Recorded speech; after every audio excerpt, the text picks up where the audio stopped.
Olá, sou o Frater Pelicano e o objetivo dessa aula é falar um pouquinho sobre ocultismo prático e a sua importância. Muitas pessoas que adentram no mundo da pesquisa da espiritualidade compram livros, acabam se consumindo muito conteúdo, são dezenas de PDFs, vão a livrarias, vão a sebos, consomem conteúdos no YouTube, na internet em geral, mas não conseguem colocar todo esse conhecimento de maneira prática. Sentem receio, né, com medo das consequências do que pode acontecer se você for de uma maneira incauta, né, desprevenida, e acabam se travando. Passam anos estudando e não conseguem transformar esse conhecimento em prática. Então, o objetivo dessa aula aqui é falar sobre isso, é falar sobre como a gente pode transformar todo esse conhecimento em prática. Eu espero poder compartilhar um pouco da minha experiência com vocês, da minha visão pessoal, e quem sabe assim você possa construir a sua visão pessoal. Bem, vamos lá.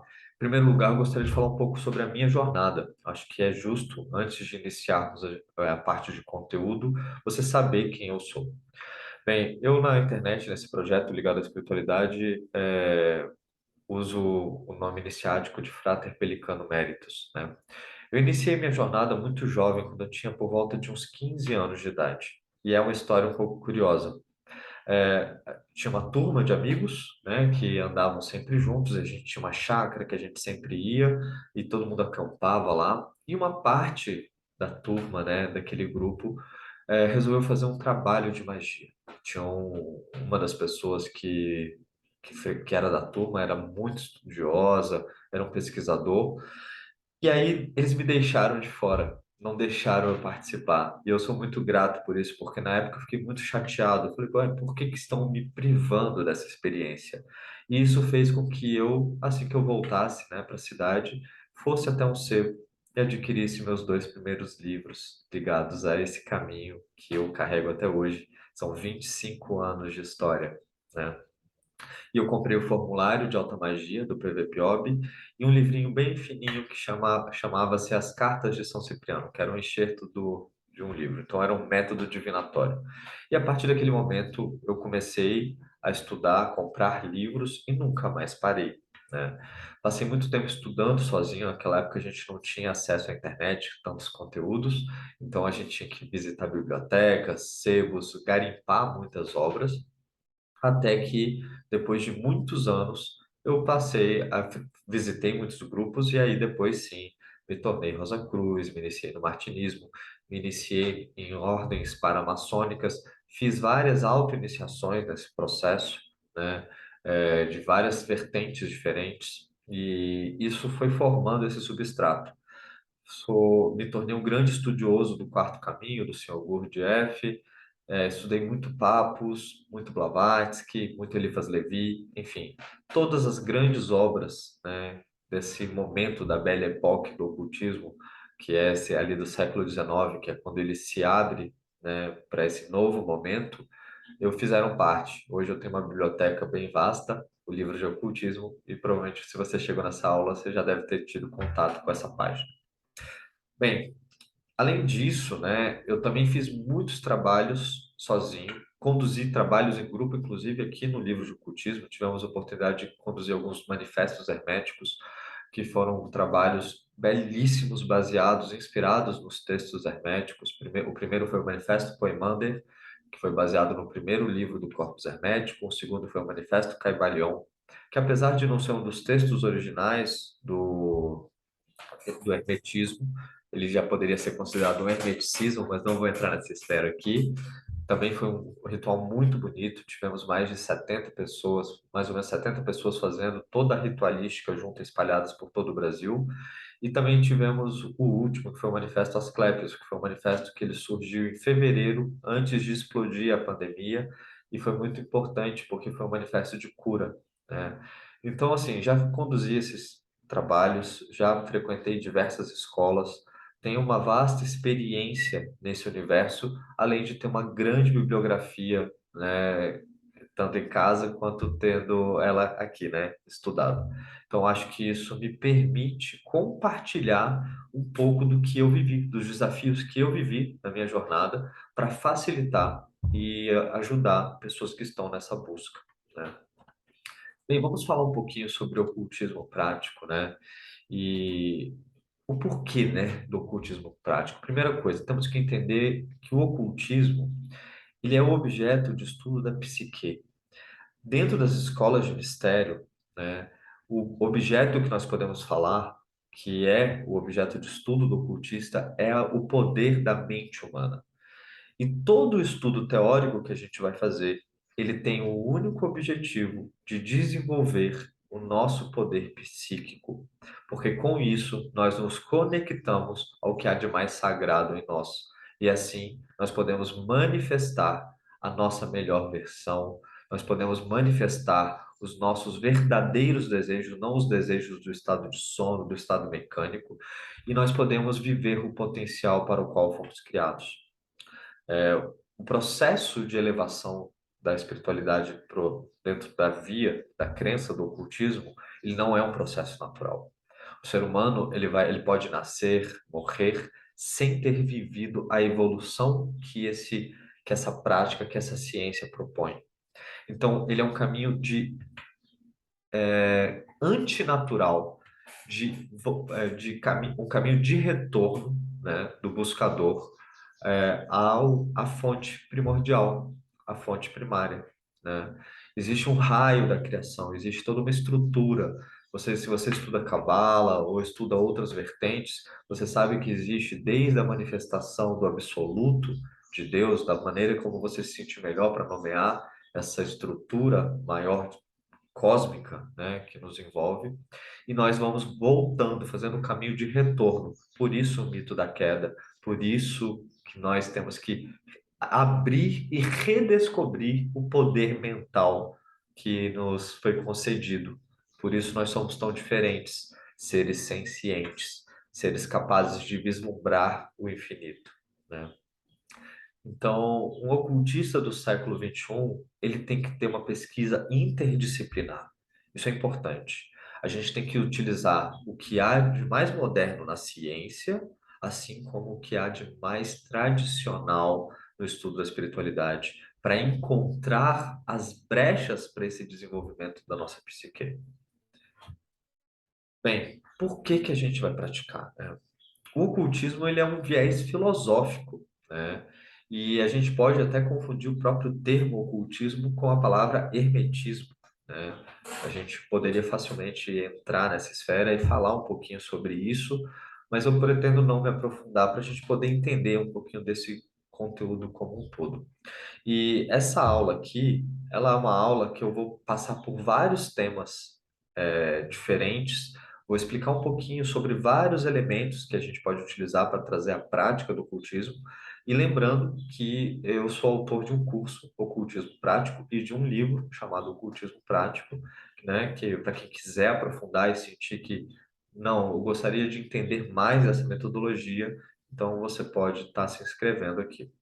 Mas depois a gente fala sobre isso, porque eu acho que o conteúdo aqui tem que ser o mais importante, porque esse conteúdo ele pode abrir portas. E o meu objetivo sempre com esse projeto vai ser ajudar pessoas a abrirem portas, as portas da consciência, né? Então, quando a gente começa a trabalhar e a desenvolver, eu até escrevi aqui, ocultismo é uma filosofia. Entendemos que o hermetista compreende o mundo de uma maneira que seus aspectos essenciais sejam vividos em todas as esferas. A prática dos exercícios interiores nos leva mais longe na jornada do autoconhecimento e da liberdade. E aí, aqui vamos falar de alguns dos pilares. O primeiro pilar de toda a ciência, independente da sua vertente, tá? Porque esse conteúdo aqui, ele não está focado para quem é Rosa Cruz, para quem é martinista, para quem é praticante de paganismo ou de religiões de matrizes afro-brasileira. Não, aqui eu estou falando do que permeia. Por que que eu falo, né, do hermetismo? Porque a gente vai falar do que permeia todas as tradições. E todas as tradições, se elas realmente forem sérias, elas vão levar você ao autoconhecimento. Porque quando você começa, e autoconhecimento, ele vai muito além desse senso comum que é utilizado, né? Ele vai com a percepção das minhas reações mais mecânicas, do meu estado de sono, porque para eu poder despertar, eu primeiro tenho que entender quem sou eu dormindo, né? Então, toda prática, ela tem um viés de empoderamento da psique. Quando eu manifesto o meu poder mental, eu consigo alcançar coisas inacreditáveis. Eu sempre bato muito naquele pessoal que gosta, que tenha uma ilusão ou que gosta de falar que vou fazer um ritual, uma magia para conseguir algo. Não. Você vai fazer um ritual para se transformar, mudar a sua psique, e todo esse contexto você vai se conectar com escolhas, com decisões, com oportunidades diferentes, e aí você pode conquistar algo. Não tem nenhum problema em fazer um trabalho de abundância, prosperidade, ou de empoderamento, ou de cura, de limpeza, mas a gente tem que ter a consciência que esse trabalho ele vai funcionar no nosso ambiente interno, na nossa psique, e daqui a gente vai trazer esse conhecimento, esse poder que está dentro de nós para o externo. Nunca o contrário. Nós somos muito pequenos para poder dominar a criação do cósmico, do grande arquiteto do universo. Não faz sentido a gente querer se outorgar poderes que nós não temos, tá? Então a gente precisa ter essa consciência que todo trabalho sério de espiritualidade, ele visa despertar essa camada mais sutil que reside em nós e que está adormecida, para que aí sim nós possamos viver todo o nosso potencial. Bem, estou falando muito sobre a psique, né? E todas as linhas que chegaram até nós de estudo, né? Elas vêm com o foco de transformação, onde o ser humano revela que pode ser algo diferente do que ele está sendo. No Poimander, logo no começo, quando o Poimander revela a Hermes algumas coisas, né? Que leia o texto lá, inclusive tem gratuito para você baixar na plataforma. Eu reescrevi numa linguagem muito acessível o Poimander, tá? Eu fiz um estudo de várias versões e transformei esse texto de uma forma mais palatável para a gente entender as chaves que tem ali. Então, se quiser baixar gratuitamente, é só entrar na plataforma e localizar o Manifesto Poimander. Mas ele fala que ele pede que depois de revelar a Hermes, né, num estado de meditação profunda que Hermes se encontra, ele fala, vai revelar aos outros humanos que estão dormindo, né? E esses humanos que estavam dormindo fizeram troça de Hermes, ou seja, repudiaram aquele conhecimento. Então, o que a gente está falando aqui? Existe um vir a ser, existe algo diferente que podemos nos tornar. Algumas tradições vão falar da criação do anjo guardião, outras vão falar do corpo astral, outras vão falar do daimon superior, né? E quando você não transforma esse potencial em realidade, ele se transforma no daimon vingador. Isso também está no corpus hermético, tá? Então é muito importante que a gente entenda que o nosso objetivo aqui é liberar a nossa mente para ela voltar a ser o que ela realmente precisa. E isso a gente tem que fazer com disciplina, com esforço, e existem metodologias que nos ajudam. Cada senda, cada tradição é uma metodologia que vai te ajudar a chegar nesse objetivo. Vou fazer uma analogia meio tosca aqui, tá? Mas que eu acho que funciona. É mais ou menos o seguinte: eu gostaria muito de estar com o meu corpo em forma, muito saudável. Eu posso fazer natação e me tornar um exímio nadador, eu posso fazer uma luta e fazer exercícios para ficar mais forte. Eu vou ter ali caminhos diferentes para alcançar a excelência do meu corpo, tá? E de repente até vou ter, por exemplo, o cara que faz escalada, ele vai ter os braços muito mais fortes do que alguém que faz corrida, porque essa pessoa que faz corrida vai ter as pernas fortes. Então, cada tradição tem um objetivo de levar-nos a alcançar e desenvolver esse poder, e vai seguir diferentes caminhos por diferentes metodologias. Né? Mas todas elas vêm dessa origem, desse conhecimento primordial, dessa tradição perennialista, né? Para quem conhece o René Guénon, vai se familiarizar com esse tema. Bem, nesse curso, eu dou dois conteúdos, além dessa aula que você está assistindo, tem dois conteúdos lá que são públicos. Qualquer pessoa pode entrar e assistir, independente de poder contribuir com o projeto ou não, tá? E são os primeiros passos na senda e o manual do pesquisador ocultista. Eu recomendo fortemente que depois de você assistir essa aula aqui, você consuma esses materiais, porque eles vão ajudar a traçar uma metodologia na forma de você criar uma rotina de estudo, né, e vincular isso a sua prática. A parte teórica, ela é muito importante. Ela é tão importante quanto a prática. É necessário nutrir o nosso centro mental, né? O ser humano tem três corpos: o corpo mental, o corpo emocional e o corpo físico. Não vou falar dos corpos sutis aqui, mas é necessário nutrir o corpo mental, é necessário trabalhar o corpo físico e é necessário alinhar o corpo emocional, que é a chave para a gente poder alcançar esse poder. É como se fôssemos uma lâmpada. Você já deve ter tido essa sensação, que nós somos uma lâmpada que funciona com uma voltagem muito baixa, então ela não acende no seu potencial máximo. Existem alguns momentos que a gente liga e a gente consegue essa iluminação, né? Então, esses dois conteúdos, eles vão servir de base para você poder organizar todo o estudo que você já vem traçando até aqui. Bem, uma das coisas que eu mais falo sobre a prática, a importância da gente fazer exercícios práticos, antes da gente falar de alguns tipos de exercício, é entender que o maior músculo que a gente tem para fazer trabalhos espiritualistas é a visualização criativa. É através dela que a gente vai fazer a projeção, vai fazer a nossa elevação, dependendo da tradição que você seguir, vão ter diferentes termos. Mas essa visualização criativa, o que acontece ali? Quando você faz uma meditação muito profunda de visualização, você está alinhando todo o seu poder emocional, e você já deve ter ouvido falar da senda cardíaca, né? Você está alinhando isso para trazer isso para o seu cotidiano. Então é muito importante que a gente trabalhe o músculo criativo. Todo ritual, se você não tiver esse músculo espiritual, esse músculo da visualização muito bem trabalhado, ele se torna só um teatro. Não adianta você utilizar vestimentas, ferramentas, utensílios mágicos, se você não tiver esse preparo. Então, o pré-requisito de todas as práticas espiritualistas é desenvolver esse poder. E uma das ferramentas mais poderosas que nós temos é a prática da visualização. Então, por isso que a meditação é recomendada em praticamente todos os caminhos, de algum tipo ou outro, mas sempre tem uma prática meditativa. Pense nisso. Por que que a gente tem que trazer essa meditação?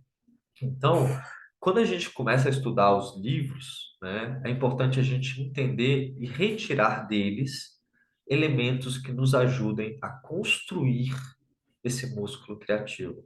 Eles vão nos explicar a cosmogonia, como que o universo funciona, analisando o microcosmo, somos nós, olhando para dentro, a gente consegue entender toda a ordem universal, né? Giordano Bruno, um grande hermetista aí do século XV, se eu não me engano, acho que foi 1400 ou 1500 por ali, que foi queimado pela Inquisição. Ele, numa meditação, ele pôde ver a Terra de fora e naquele momento ele já sabia que a Terra era redonda. Muito impressionante o poder que nós temos quando nós nos conectamos. Nos é revelado a verdadeira síntese, né, do porquê estamos aqui. E isso traz uma satisfação. Se você às vezes se pergunta, o que eu estou fazendo nesse mundo? Quando você abre o seu sensório interior, como Eckhart Tolle fala na nuvem sobre o santuário, texto belíssimo, tem PDF na internet, um dos textos mais bonitos que você pode encontrar. Quando você desenvolve o seu sensório interior, o senso de pertencimento a esse universo e de compreensão do nosso papel, por menor que sejamos, esses pequenos átomos, elétrons menores, o Planck, né? Mas faz sentido. Por que que você está aqui? Então, se você entrou na senda da busca da espiritualidade, vocês provavelmente têm um questionamento, uma interrogação gravada em seu peito. Quando você começa a praticar, as respostas começam a vir. Bem, um exercício que eu faço, né, até no curso, mas que eu gosto de falar sobre o poder mental. O poder mental ele sempre trabalha de forma afirmativa. Nós não podemos apagar, apenas criar. Então, se eu digo para você, não pense em um cavalo branco, primeiro eu preciso criar o cavalo branco, para depois apagá-lo. E aí você vai substituir. Então, um exercício nunca pode ser para falar assim, eu não quero que algo aconteça. Não, você tem que encontrar o que você quer que aconteça e se conectar com aquilo. O exemplo que eu posso te dar é assim, pense numa sala escura, tá? Essa sala escura, o exercício espiritualista, ele é como um fósforo. Você vai acender e ele vai iluminar um pedacinho de algo. Não é possível combater as trevas com mais trevas. Então, isso é muito importante. Toda prática tem que ser uma prática de viés afirmativo. O não existe, tá? Ele é uma abstração e normalmente está ligado ao estado de sono. Bem, o que que a gente. Eu vou fazer um resumo. Isso tudo eu aprofundo dentro do conteúdo do curso, mas eu acho que é importante aqui, né? Algumas das ferramentas mais comuns para a gente poder construir um trabalho, né, nessa linha é ter um livro de registros, né, conhecido como Grimório, ter um espaço específico para você fazer meditações, e aí isso funciona como uma âncora, e usar algumas ferramentas que possam te ajudar nesse processo. Por exemplo, eu sou muçulmano, né? E quando eu vou fazer o meu zikr, que é a lembrança de Deus, eu uso o tasbih. Essa é uma ferramenta, uma âncora para eu poder contar que ela me ajuda a me concentrar. Em alguns trabalhos, algumas linhas, talvez você tenha, na Wicca você tem o Atami, que é o punhal, você vai ter o cajado, talvez você tenha um espelho, se você for um Rosa Cruz. Você tem essas ferramentas, elas servem como âncoras para nos ajudar. A John Fortune falava que o tecido racional do ocidental ele é grosso demais para a gente quebrar somente com a meditação. Então, a ritualística é muito importante. Então, dentro do curso, né, eu não vou aprofundar aqui, mas eu queria dar esse conceito de que é muito importante, primeiro, o grimório. Por quê? Porque você precisa registrar. E é interessante você registrar porque você faz um outro nível de processamento. Essas anotações, elas inclusive vão servir como referências no futuro para você ver onde você estava e como que você evoluiu no seu caminho. Construir o seu altar, o seu espaço de trabalho. No curso eu ensino a fazer alguns tipos de altares, alguns focados em elementos mais pagãos, né, nos quatro elementos, ligados mais à natureza, outro focado no altar de duas colunas, ensinam a fazer um templo móvel também. É possível fazer. Mas o importante que eu quero que você assimile aqui é importante, é que é fundamental, o importante que é importante, né? É você ter um espaço para você poder se desconectar da mecanicidade, da roda do dia a dia para você entrar num estado mental mais profundo. A gente está falando de poder psíquico, então isso tudo te ajuda, né, a entrar no estado. E as ferramentas, você também vai poder trabalhar com elas. Então pense nesses três elementos, tá? Você tem um local de registro, um diário, você tem um espaço, mesmo que ele não seja fixo, você pode montar e desmontar um local onde você pode entrar no seu estado de meditação mais profundo, realizar os seus trabalhos, as suas meditações. Você tem elementos que te ajudam a ancorar e a chegar nesse estado. Então, esses três elementos eles são importantes e eles vão estar em qualquer tradição. Qualquer tradição. Bem, eu também gosto de aprofundar nos tipos de meditação, tá? É, É muito importante entender que sem a meditação, e meditação não é só sentar e ficar calado, existem muitos tipos de meditação, até quando você está sentado e calado, existem muitas formas diferentes de você praticar a meditação. Então, todo sistema que é sério de autoconhecimento, ele precisa ter algum tipo de meditação. Uma ritualística é um tipo de meditação ativa, tá? Um exercício físico de posturas, os asanas do yoga, é um tipo de meditação. Práticas de respiração são tipos de meditação. Visualização criativa, esvaziamento da mente, tudo isso são opções. Então, se você não pratica nenhum tipo de meditação, a oração, né? O terço dos católicos, por exemplo. Quando aqui, isso aqui não é um terço, mas seria similar a, né? Quando você começa a rezar, Pai nosso, Pater nosso, que está em cielo, santificator nomen tuo, adveniat regnum tuo, fiat voluntas tua, sicut in cielo et in terra, pane nostro quotidiano. Você está fazendo uma prática de imersão. de meditação. Então, se você ainda não tem uma prática de meditação, é importantíssimo que você encontre. E aí existem caminhos, né, para você exercitar isso. Eu gosto de construir essa rota, sabe? Então, assim, e aqui tudo, dentro do curso, eu vou ter 15 exercícios diferentes para você fazer a orientação que você faça em 15 semanas, além da parte toda de embasamento teórico, para você construir as suas próprias ferramentas, eu dou no final do curso uma sequência de 15 práticas diferentes. E aí, inclusive, com áudios para você poder realizar diferentes tipos de meditação. Mas vamos falar das principais. É a percepção do corpo, sentir o corpo. Sabe aquele ditado que sempre fala que a gente tem que estar no presente? Pois é, quem é que está sempre no presente? É o corpo, porque a mente ela está no passado, imaginando alguma coisa que aconteceu, relembrando o sentimento, ou ela vai para o futuro. Então a gente, dentro do livro do Papos, ele fala do primeiro e do segundo módulo, naquele tratado de ciências ocultas, que é ali no centro, imagina duas esferas gigantes, uma é o passado, outra é o futuro, e você espremido ali no meio, e elas em constante movimento. E a única forma de você atuar na primeira esfera, que é o passado, é estando presente e mudando nas escolhas que você está fazendo em relação ao seu futuro. Então é necessário você sentir o corpo.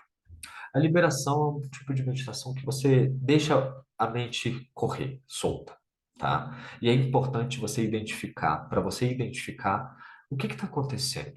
Muitas coisas podem vir à tona. Você está muito pessimista, você está ansioso, você está muito triste, você está com pensamentos, você não está tendo o senso de agradecimento. O que que você está fazendo, né? A mântrica é quando você escolhe um símbolo, a mântrica simbólica, né? Mas a mântrica é uma frase para você repetir e te ajudar a retornar, porque a mente foge muito rápido. Se você tentar fazer uma meditação, você vai perceber o quanto que a mente foge. Então, quando você escolhe um tema, eu sou feito de amor, luz e verdade.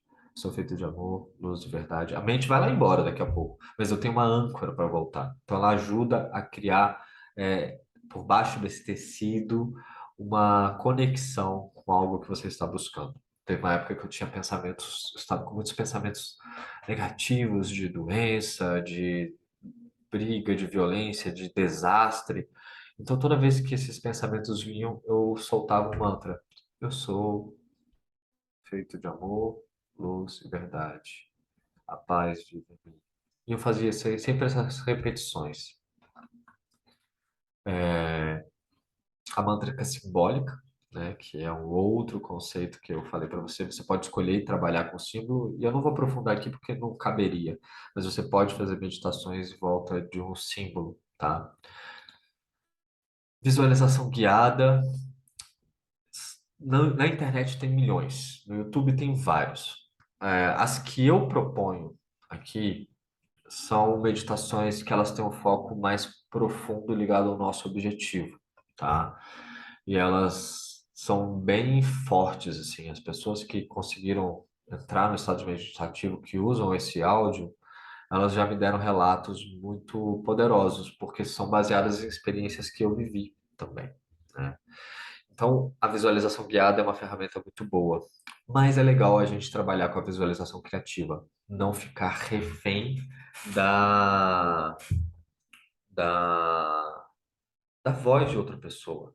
É preciso ter um papel ativo, construir o seu espaço sagrado na sua mente e você conduzir isso. E por fim, que é o esvaziamento, a mais difícil de todas, que é silenciar a mente racional. Que esse é um grande desafio. Bem, você também. Então, assim, ó, vamos lá, recapitulando aqui. Você pode iniciar com montando o seu arsenal, né, de ferramentas, seu espaço mágico, seu grimório. Você tem que trazer para sua rotina algum tipo de meditação e tem alguns rituais que eu digo que são os rituais que são totalmente seguros. Esse ritual não tem nenhum efeito chicote, não sai pela culatra. São rituais de proteção e rituais de autoiniciação, tá? Eu adentro com isso muito mais detalhes, mas eu queria deixar isso para você. Você pode construir qualquer ritual de proteção para você ou para outras pessoas, ele está conectado às intenções mais superiores da humanidade, né? Então não tem perigo nenhum. Faça rituais de proteção à vontade, desenvolva os seus. E rituais de auto-iniciação também são marcos de crescimento. Eles representam momentos de transição da nossa consciência e também não tem mal nenhum, não tem risco nenhum. Então, eles são excelentes para você iniciar a sua jornada, né? Eu, dentro do curso, eu trabalho com dois rituais, um baseado nos quatro elementos, né? E outro baseado no Yod Revorê, no Tetragramaton, para quem segue a linha mais cabalística, esse lado operacional, dessa linha abraâmica, e outro para quem segue a linha pagã, né? E também dou algumas orientações sobre como construir um ritual de autoiniciação, né? Que seria como se fosse o TCC do curso. A gente também precisa entender o básico da simbologia, entender como que a simbologia funciona, como que ela se aplica. Então, antes de você, quando você for pensar nos seus utensílios, no seu espaço mágico, tudo isso é simbólico. Quando você for tatuar um símbolo, quando você for desenhar, quando você for pensar nisso, é importante que você faça uma meditação e faça uma viagem, porque o símbolo ele guarda funções para o nosso subconsciente muito importante. E ele traz carregado em si uma história, né? Então, é muito importante que você entenda, pelo menos a simbologia pitagórica do 1 ao 10, a básica, eu falo sobre isso em mais detalhes, mas é importante que você tenha o básico da simbologia nas suas práticas e que elas estejam afinadas com a sua tradição. Não faz sentido, por exemplo, se eu sou pagão, trabalhar com o tetragramaton. Não faz sentido, porque o tetragramaton, ele vem da simbologia do Yod Revorê, que é uma simbologia que vem ali do nome sagrado de Deus, da Cabala. Então a gente tem que ser coerente. Seja coerente com os exercícios e os símbolos que você vai escolher na sua prática. Bem, práticas ritualísticas, falei um pouquinho sobre ela, né? Sobre rituais de proteção, rituais de autoiniciação. Agora você pode ritualizar o seu cotidiano. Por exemplo, se sempre antes de comer você para, faz uma respiração e agradece por aquele alimento. Cara, isso é uma prática ritualística. Isso é importante. Você pode sacralizar todo o seu cotidiano. Você não precisa ficar refém, né, somente dos momentos de teurgia, de ritualística, de círculo mágico. Traga a sacralização para o seu cotidiano, que isso vai te ajudar demais no desenvolvimento, tá?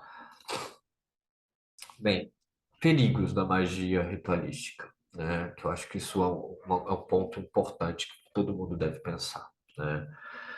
Qual é o perigo? O perigo é o seguinte: você vai acessar camadas profundas da sua psique quando você faz um ritual.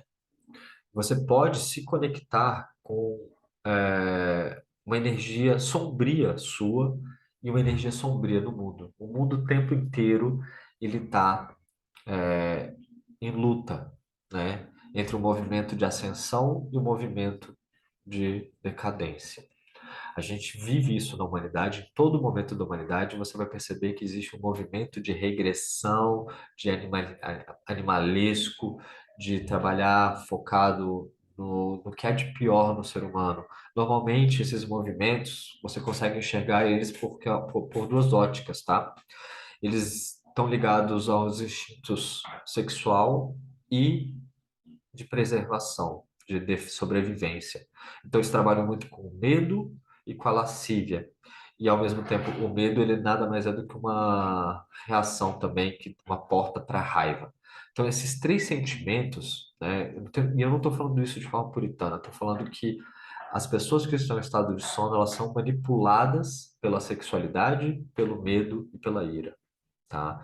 Então é muito importante que quando você for fazer uma prática ritualística, você esteja limpo internamente e todo o caminho da ritualística vai te ajudar, a preparação vai te ajudar a estar limpo para você poder não abrir essas portas internas que conectam você com o que tem.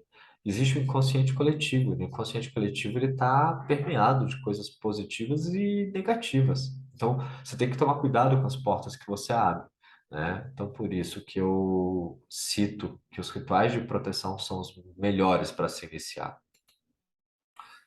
Eu falei dos rituais, né, que eu recomendo um ritual baseado nos quatro elementos e um outro baseado no Yod Revorrer, o ritual de auto-iniciação. Uma outra prática que eu não recomendo fazer focando em ver o futuro, não serve para isso, tá? Algumas pessoas usam, muitos tarólogos vão ensinar isso, e o meu objetivo não é trabalhar com isso, até porque para mim é haram tentar adivinhar o futuro. O que a gente pode fazer é utilizar os métodos divinatórios para olhar para dentro de nós e fazer uma reflexão com a nossa mente. E quando eu vou tirar as cartas para alguém, eu tenho que deixar muito claro que eu não tenho poder nenhum, que eu não estou revelando nada. O que a gente está fazendo, a gente está criando um campo de duas mentes, formando uma mente-grupo. E essas duas mentes, elas começam a abrir para uma interpretação simbólica, e aí a pessoa vai ter um insight do que pode acontecer se ela continuar agindo como ela está agindo. Então, os métodos divinatórios, eles são uma forma interessante para você poder também entrar em contato com o seu subconsciente. Você pode usar o tarô. Eu joguei runas muito tempo, joguei tarô. Eu fazia uma tiragem de tarô que eu combinava o tarô de Marsella, o tarô cigano e as cartas de São Cipriano. Eu tirava três baralhos simultaneamente. Hoje em dia eu não utilizo mais, né? Eu usei, foi muito útil para mim, mas não vejo mais necessidade. Mas é uma outra forma que você pode utilizar, tá? Se não for haram para você, você pode utilizar. E se você quiser utilizar, só não seja prepotente de utilizar achando que você tem o poder de ver o futuro. A gente não sabe o futuro. Ninguém sabe o futuro. O futuro ele tem milhões de possibilidades. E se ele tivesse aberto para a gente ver, seria maravilhoso, né? Seria tão mais fácil. O que acontece é que existem probabilidades. Se eu pego um objeto e jogo para cima, eu sei que ele vai cair, né? Agora, onde ele vai cair no chão, eu não sei. Aí eu posso falar, vai cair naquele espaço. Eu posso dar sorte, acertar, mas eu não sei onde ele vai cair. Eu quero trazer essa consciência. Então, quando utilizarmos métodos divinatórios, utilize pensando nisso, tá? Muito mais em procurar acessar o seu subconsciente, o que você não está vendo, do que em tentar acertar o futuro. Isso aqui, gente, desculpa, eu não apaguei alguns slides, tá? Eu dou um PDF com a tiragem simplificada do tarô, que é do Papos baseado no tarô dos Boêmios, tá? E tá lá no curso também. E aí, deixa eu falar sobre o curso de fato, né? Que eu acho que assim, é uma. Você veio até aqui, eu acho que talvez você tenha interesse de aprofundar. O curso ele tem 30 aulas, ele tem várias aulas teóricas, ele tem exercícios, no final do curso, depois de falar de todas as etapas que eu citei aqui, ele tem 15 semanas de prática para você fazer uma prática por semana, para você ir desenvolvendo. E ele está num valor assim que se você quiser ajudar o projeto é bem acessível. São apenas 12 parcelas de menos de R$ 15, tá? Então, se fizer sentido para você, você vai ter acesso ao livro. Tem todo o conteúdo do livro, você pode baixar o e-book lá. Tem todas as aulas, tem áudios de meditação guiada, tem todo o conteúdo que você vai precisar, independente da sua tradição. Quero deixar isso muito claro. Se você sente afinidade com a Rosa Cruz, você pode utilizar esse conteúdo para você se aprofundar na Rosa Cruz. Se você é martinista, se você é pagão, Wicca, eu estudei muito tempo quando era adolescente, eu estudava muito Asatru Vanatru. Eu nasci na Suécia e aí eu acho que foi uma reação natural de eu querer estudar os deuses nórdicos, né? Então, o que eu quero deixar claro é isso. O curso ele não vem com uma tradição específica. Ele vem com vários exercícios para você criar musculatura, para você poder criar o seu sistema, para você desenvolver o seu poder mental. E se fizer sentido para você, são menos de R$ 15 por mês, né? 12 parcelas, ou à vista, R$ 147. Então é isso, gente. Eu agradeço quem veio até aqui. Espero que essa aula tenha tido algum valor para você. Se fez sentido, deixa um comentário aqui embaixo, me manda mensagem lá pelo livro de ocultismo e vamos juntos seguindo aí nessa jornada do desenvolvimento da consciência. tá bom? Um grande abraço a todos.